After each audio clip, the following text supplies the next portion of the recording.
Seven, six, five, four, three, two, one. You'll never have the sacred stone. Oh, this you crazy mother.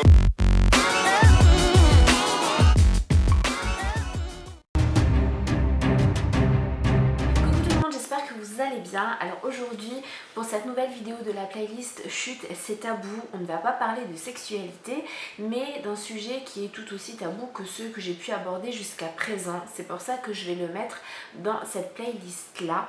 Alors ce n'est pas un sujet que je voulais aborder moi, mais c'est l'une d'entre vous qui me l'a suggéré et au final eh bien c'est un très bon sujet, donc c'est pour ça que je le traite aujourd'hui. Et quel est ce fameux sujet? Vous l'aurez certainement compris déjà dans l'introduction, c'est en fait par rapport aux mères au foyer. Donc bon, c'est quand même très large, mais principalement je vais traiter de la dépression parentale, du fait que le statut de mère au foyer ne soit absolument pas reconnu par la société. Comme toujours dans les vidéos Chut, c'est tabou, on démarre par une définition, donc pour qu'on sache exactement de quoi on parle. Ensuite je vais vous donner mon avis personnel. Je continuerai par préciser certaines choses par rapport aux mères au foyer qui selon moi eh bien, sont évidentes mais qui ne le sont pas pour tout le monde. Ensuite je vous proposerai de découvrir avec moi comment on peut déceler chez une mère au foyer et chez un papa au foyer eh bien, s'il y a dépression ou non. Qu'est-ce qui peut déclencher cette dépression parentale et par rapport à la société, ce qui ne va pas, ce qui n'est pas normal. On continuera par les différentes catégories de maman, même si je n'aime absolument pas mettre les gens dans des cases, mais là je pense que c'est nécessaire puisqu'il y a certaines catégories qui sont beaucoup plus sujettes à la dépression parentale que d'autres. Et ensuite on finira par la partie comment s'en sortir. Pour la définition de la dépression, je ne l'ai pas prise sur Wikipédia cette fois-ci, mais sur un autre site, et la définition est, je trouve, très bien faite puisque, selon ce site, la dépression est une maladie qui se caractérise notamment par une grande tristesse, un sentiment de désespoir, une perte de motivation et de faculté de décision, une diminution du sentiment de plaisir, des troubles alimentaires ainsi que du sommeil, des pensées morbides et l'impression de ne pas avoir de valeur en tant qu'individu. Il faut savoir que la dépression en général touche 3 millions de personnes. C'est vraiment énorme et dans ces 3 millions, il y a beaucoup de mamans et certaines d'entre elles peuvent arriver au-delà de la dépression parentale puisque ce sera ce qu'on appelle le burn-out parental qui est tout simplement un épuisement physique et mental et on ne peut absolument plus rien faire, on ne se sent plus capable de faire quoi que ce soit. Ça je pense que c'est quand même encore un autre sujet, c'est assez délicat. Si vous voulez vraiment plus de précision sur ce burn-out parental, je vous mettrai en barre d'infos le lien vers une vidéo que Lilou Massé a fait. C'est une interview qu'elle a fait avec une psychologue qui explique vraiment bien en détail de quoi il s'agit. Alors mon avis, qu'est-ce que j'en pense moi de la dépression parentale par rapport aussi au statut des mères qui n'est pas reconnu? Et bien par rapport au statut, je trouve que oui effectivement il n'est pas reconnu du tout, c'est quelque chose qui est encore très tabou. Il y a deux clans, le clan des mamans, des mères au foyer et le clan des autres personnes qui trouvent que c'est faire beaucoup de bruit pour pas grand chose, alors qu'au final c'est très important je pense que le statut de mère au foyer soit reconnu. Ensuite au niveau de la dépression, eh bien je suis passée par là, la dépression parentale c'est pas du tout le baby blues, c'est juste un ras-le-bol d'être mère au foyer, d'être à la maison, de ne pas être reconnue et d'avoir l'impression de ne pas être à la même hauteur en fait, au même niveau que les autres mères qui travaillent.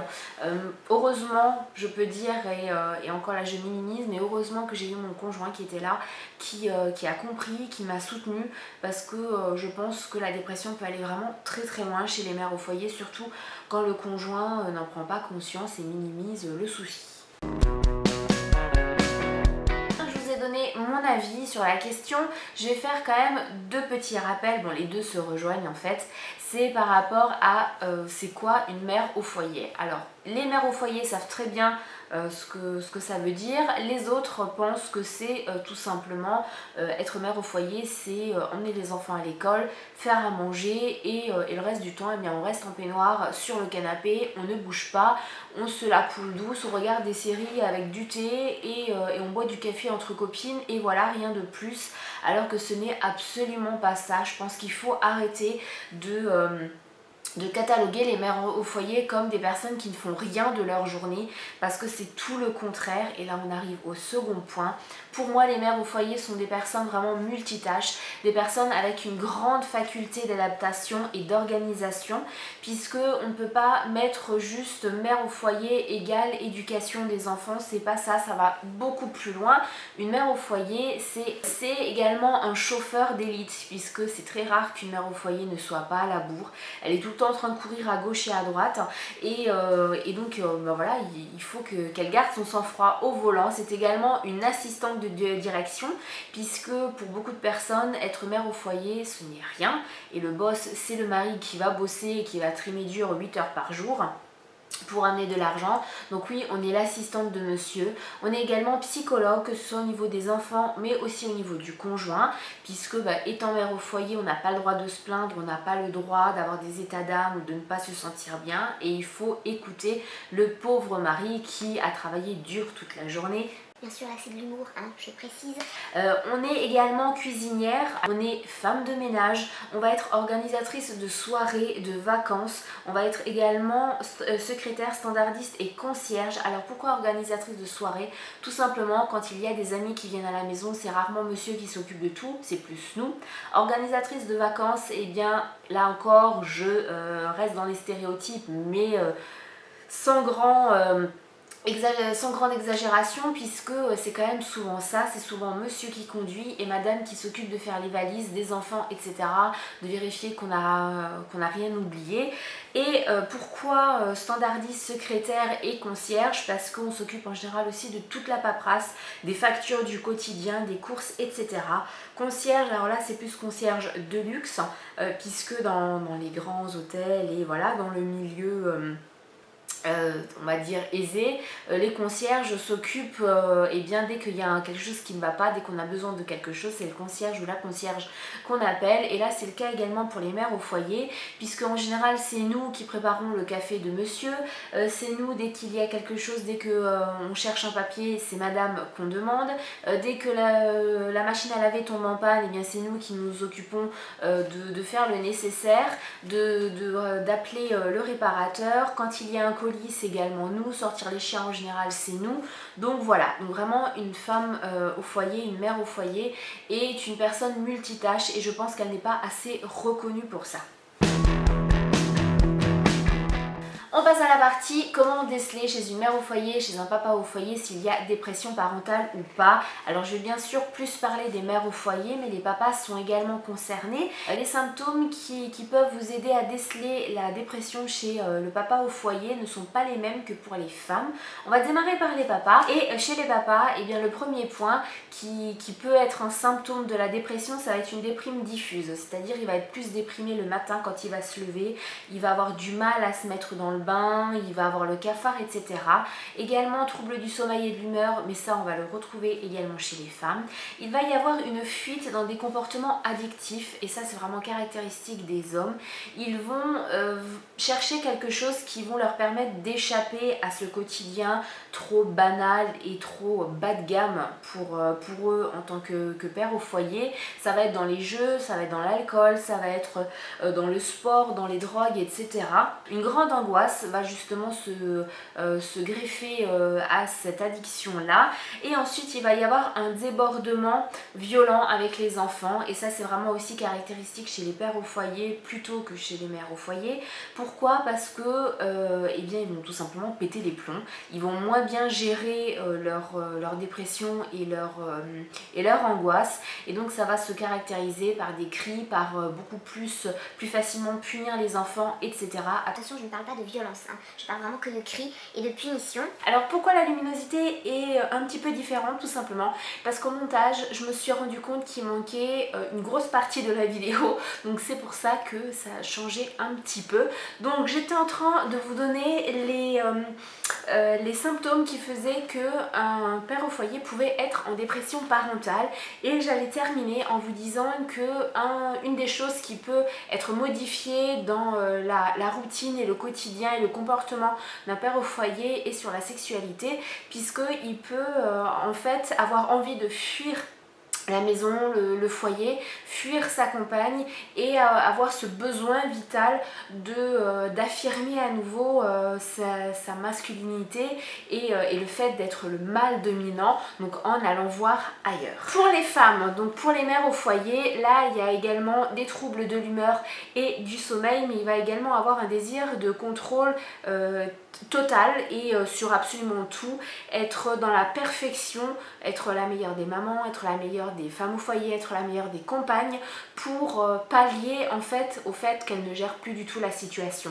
Et ça va de pair avec le sentiment d'être au bout du rouleau, mais de tout contrôler, c'est tout simplement se voiler la face. Il y a un affaiblissement de l'estime de soi puisqu'on a l'impression de ne plus être assez bien par rapport aux autres qui travaillent à l'extérieur. Le fait que ce ne soit pas valorisé comme statut, ça ne nous aide pas non plus à nous sentir bien et à ne pas nous sous-estimer. Du coup, on va s'isoler et ce qui est très paradoxal, c'est qu'on va, ne plus vouloir être en contact avec les autres, on va vouloir être seule dans sa bulle, se retrouver vraiment toute seule et en même temps un besoin vital de communiquer avec les autres, d'aller vers les autres. Donc c'est pour ça que c'est très compliqué parce qu'on veut une chose et on veut son total contraire. Donc c'est pas facile de s'en sortir. Les éléments déclencheurs de cette dépression parentale sont multiples. Je vais vous donner uniquement quelques points, mais comme je viens de vous le dire, il y a vraiment beaucoup de raisons qui peuvent faire que vous allez tomber dans la dépression parentale. Les points que je vais vous donner, ce sont les plus courants et ce qui m'est venu à l'esprit aussi. Le fait de ne plus s'épanouir dans son rôle de mère au foyer est un des points déclencheurs, en fait, une des raisons qui va faire qu'on va pouvoir tomber dans la dépression parentale, puisque le fait de ne plus travailler à l'extérieur, de ne plus être autonome financièrement, de ne plus apporter justement de l'argent dans le couple, va faire que on va être frustré tout simplement et du coup, eh bien, on ne va plus être épanoui. L'idéalisation de la maternité joue également un rôle important et c'est un facteur énorme dans le fait qu'on déprime puisque depuis toute petite on nous dit que la maternité est géniale et alors là pour ça Florence Foresti mais c'est juste mon gourou puisque je suis mais totalement d'accord avec elle. On nous vend mais quelque chose, mais on nous vend un roman qui n'existe pas. On nous dit que c'est génial d'être maman, que toutes les après-midi on va aller au parc les cheveux au vent et retrouver des copines pour discuter de biberons, de couches et de l'évolution de nos bambins, alors que on nous a totalement occulté, on a oublié bizarrement dans le roman de nous dire que ça va être également des cris, ça va être des pleurs, ça va être des nuits blanches, ça va être beaucoup de soucis, ça va être des choses qui vont nous travailler, ça va être vraiment une condition physique et surtout mentale à avoir pour tenir tête aux enfants, surtout quand ils commencent à grandir et le fait de répéter, même 30, 40, 50 fois la même chose peut être vraiment épuisant. Et du coup, cette idéalisation de la maternité fait face au désenchantement par rapport à la réalité parce qu'on se dit mais mince, ce qu'on m'a vendu n'est pas du tout, c'est le total opposé de ce que je vis, où est le problème? Et là on va se dire c'est moi le problème, je suis une mauvaise mère, je ne fais pas ce qu'il faut, pourquoi les autres y arrivent et pas moi? Et du coup eh bien la dépression va arriver. Et enfin la dévalorisation de l'entourage, je pense que l'entourage joue pour 80% des cas joue en fait les troubles faits, puisque alors l'entourage ça va être le conjoint, ça va être la famille, les amis, voilà vraiment toutes les personnes qui entourent la personne qui est en dépression parentale, parce que si on n'est pas soutenu et surtout si on a des petites réflexions à la con, faut dire ce qui est, du genre mais pourquoi tu te plains, t'es à la maison? T'es avec tes enfants, tu devrais être épanoui. Ou alors commence à travailler, une fois que tu travailleras tu sauras ce que c'est être fatigué le soir. Ou alors pourquoi on ne peut pas partir en vacances? Pourquoi on n'arrive pas à payer les factures? Demande-toi, pose-toi la question, c'est parce que tu ne travailles pas. Voilà, c'est ce genre de réflexion qu'on a au quotidien et qui vont faire que même si elles ne sont pas méchantes à la base, même si elles ne sont pas dites pour blesser l'autre, ça va réellement nous blesser, nous affecter et nous diminuer psychologiquement et du coup ça associé à plein de petites choses, ça va faire un trop plein et le trop plein tôt ou tard va amener à la dépression. Alors qu'est-ce que je dénonce? Je dénonce tout d'abord le statut des mamans, le fait que être mère au foyer ne soit pas reconnu, faut pas se leurrer. Hein, quand on demande à la plupart des gens, bah oui, bah mère au foyer, elle élève ses enfants.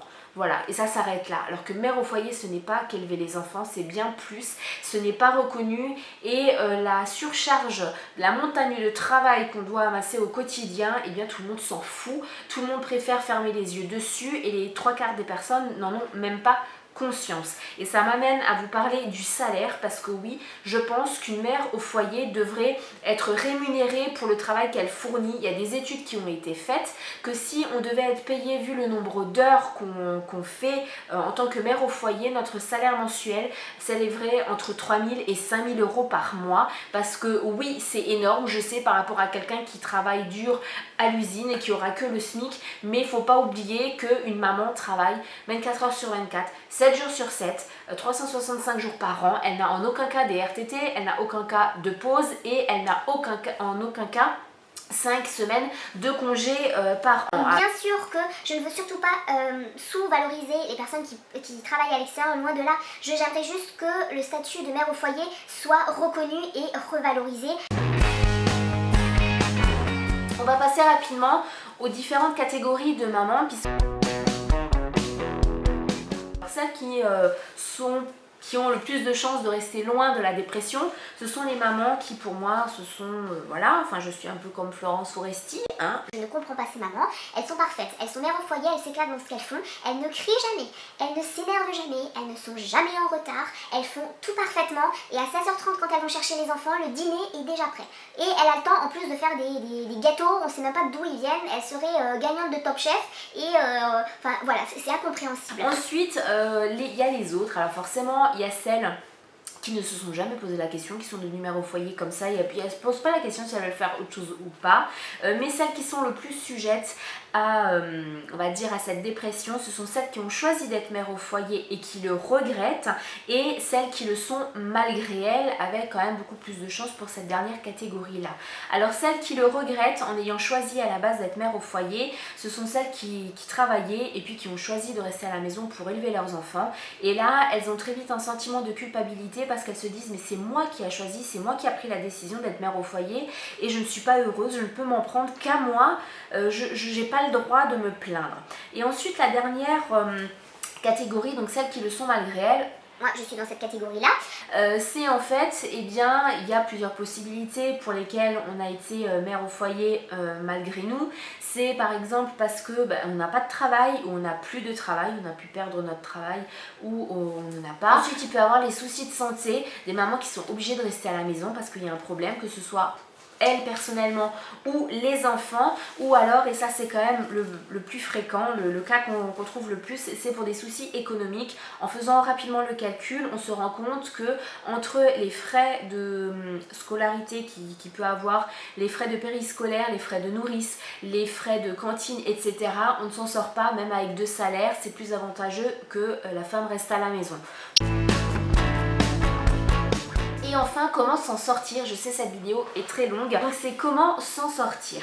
Alors je pense que le premier point, c'est en parler au conjoint, parce que ça va être quand même le premier allié, la première personne qui va pouvoir vous soutenir au quotidien. C'est pas lui dire que ça ne va plus, lui expliquer ce qui ne va pas pendant le repas, pendant que y a le plus petit qui va se mettre les nouilles dans les cheveux et l'autre qui va lancer des petits pois ou qui va dire Berk maman j'aime pas ça ou j'ai plus faim. Non, c'est tout ça sur un fond de journal de 20 heures, c'est pas possible du tout. Vous prenez votre conjoint, quand vous êtes tous les deux le soir une fois que les enfants sont couchés, et vous lui dites faut qu'on discute, il y a un gros problème, là ça ne va plus, ça ne va plus, je suis à bout, faut qu'on discute. Et il y a 2 possibilités, alors là je vais parler cru mais c'est un petit peu ça. Soit votre conjoint comprend et il réagit très vite et il va vous soutenir, soit il ne comprend pas et il minimise le cas et bien c'est un idiot fini. Une fois qu'on a parlé au conjoint, on va se poser avec les enfants et on va mettre de nouvelles règles. Parce que maman, elle en peut plus, maman, elle est fatiguée, maman, c'est pas la boniche, maman, elle ne ramasse pas la merde de tout le monde. Donc maman, elle a décidé que, eh bien, selon les âges bien sûr, que toi, tu vas faire ton lit, que toi, tu vas mettre tes affaires dans le panier à linge sale plutôt que de les laisser par terre, que toi, tu vas donner à manger au chien, etc. Ensuite, se créer une vie sociale, et ça je pense c'est le plus important, vu que vous commencez à vous isoler, à rester loin de tout le monde, si vous vous enfermez dans cette bulle là, ça va pas le faire. Donc essayez de créer vraiment une vie sociale, c'est très compliqué, je suis la première à le dire, mais faites comme vous pouvez pour garder des liens avec l'extérieur. Ensuite, octroyez-vous du temps pour vous, c'est important, vous êtes maman, mais vous devez aussi être femme, et pour ça on va diviser les journées en deux parties, la partie maman, tâches ménagères, etc. et la partie je m'occupe de moi et que de moi. Alors moi, pour mon exemple, je vais vous donner mes exemples. Par exemple, me faire les ongles. Regardez, j'adore les séries, donc regarder une série en streaming 1 heure par jour. Voilà, faire vraiment le break de temps en temps. et ça va également, et là la transition est aussi très bien, ça va vous permettre de commencer à vous sentir mieux, et là on mise sur le conjoint encore une fois. Il faut retrouver des moments à deux, des moments en amoureux, c'est vraiment très important pour votre bien-être à vous. Et ensuite le dernier point, arrêtez de culpabiliser et ne vous mettez plus de pression, ça ne sert à rien, malgré ce que les autres peuvent dire, malgré les mamans qui sont parfaites, etc. Elles vont aux toilettes comme tout le monde, hein. Je suis désolée, hein. Elles ne pètent pas des paillettes. Rien ne va s'écrouler, votre monde ne va pas s'arrêter de tourner, votre famille ne va pas exploser si vous n'avez pas passé l'aspirateur, si vous ne lavez pas le sol, si une machine n'est pas faite. Arrêtez de vous mettre une pression, vraiment ça ne sert à rien. Ça y est, cette vidéo est terminée. Donc j'espère que vous serez restés jusqu'à la fin. Dites-moi en commentaire si vous avez été victime donc, de cette dépression parentale, ou si vous êtes en plein dedans, hein. Je suis aussi là pour vous écouter si je peux vous aider. Même si je ne suis pas professionnelle, le fait d'en parler ça peut toujours aider et soulager. Et surtout si vous avez des questions, des points par rapport à ce sujet que vous voulez encore plus approfondir, ce sera avec plaisir que je répondrai à vos commentaires. Abonnez-vous si ce n'est pas encore fait, likez, partagez aussi la vidéo. Je suis certaine que vous avez plein de mamans autour de vous qui pourraient être intéressés par cette vidéo. Et jusqu'à la vidéo prochaine, je vous fais plein de bisous. Et surtout, restez vous-même et ne vous occupez pas de ce que les autres pensent. Et je vous aime. La sexualité, comment dites-vous non? Comment je dis non? Eh ben je dis non en disant non. Voilà, tout simplement. Si j'ai pas envie, alors là pareil, est-ce qu'il y a des personnes qui vont le dire d'une certaine façon quand elles sont en couple ou quand elles sont célibataires et que c'est juste le coup d'un soir? Moi peu importe, si j'ai pas envie et je vais pas me forcer.